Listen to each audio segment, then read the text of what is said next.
बिहार की कुल भौगोलिक क्षेत्रफल जो है वो लगभग 93 लाख हेक्टेयर है, जिसमें बिहार में लगभग 56 लाख हेक्टेयर कृषि के योग्य भूमि मानी जाती है।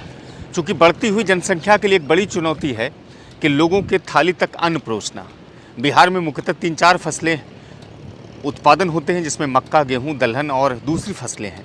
अगर राष्ट्रीय स्तर पर देखें तो गेहूँ और दलहन को दलहन और मक्का को छोड़ कर दूसरी फसलों का जो राष्ट्रीय औसत उत्पादन है यानी उत्पादकता है वो काफ़ी कम है। चूँकि हर साल रकबा कम हो रहा है, इसलिए बिहार के सरकार को न केवल ये बड़ी चुनौती है बल्कि कृषि वैज्ञानिक के लिए भी बड़ी चुनौती है। पहले से जलवायु जो परिवर्तन हो रहे हैं उससे किसान काफ़ी परेशान हैं और वैज्ञानिक जो है और सरकार जो है किसानों को प्रोत्साहित कर रही है, उसकी तरफ रुझान पैदा कर रहा है कि वो जलवायु के अनुकूल खेती कैसे करें।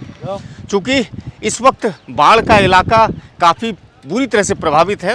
गंगा के जलस्तर में जैसे वृद्धि होती है तो न केवल भागलपुर के क्षेत्र में इस तरह का पानी आपको देखने मिलता है, जलमग्न में देखने मिलता है, बल्कि बिहार के उत्तरी हिस्से में भी इस तरह का देखने मिलता है।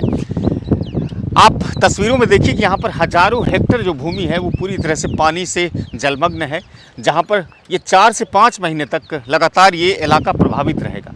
हालांकि सरकार ने ये कहा था कि जो इलाका बाढ़ से प्रभावित होता है उस इलाके की रोकथाम की जाएगी, बाढ़ की रोकथाम की जाएगी और वहाँ पर फसलों के उत्पादन पर जोर दिया जाएगा। इसलिए चौर विकास परियोजना भी मुख्यमंत्री नीतीश कुमार ने लाया था, लेकिन वो ज़मीन पर दिखता नहीं है फिलहाल।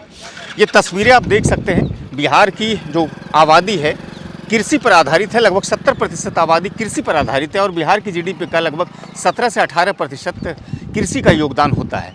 इसलिए ये सबसे बड़ा चुनौती है सरकार के पास भी और लोगों के पास भी कि इस तरह की बाढ़ से रोकथाम कैसे हो और जो 4-5 महीने तक ये ज़मीन पूरी तरह से प्रभावित होती है पानी से, उसकी रोकथाम कैसे हो। चूँकि जनसंख्या काफ़ी तेज़ी से बढ़ रहा है, लिहाजा ये कहा जा सकता है कि चुनौतियाँ दिन प्रतिदिन बढ़ती चली जाएगी।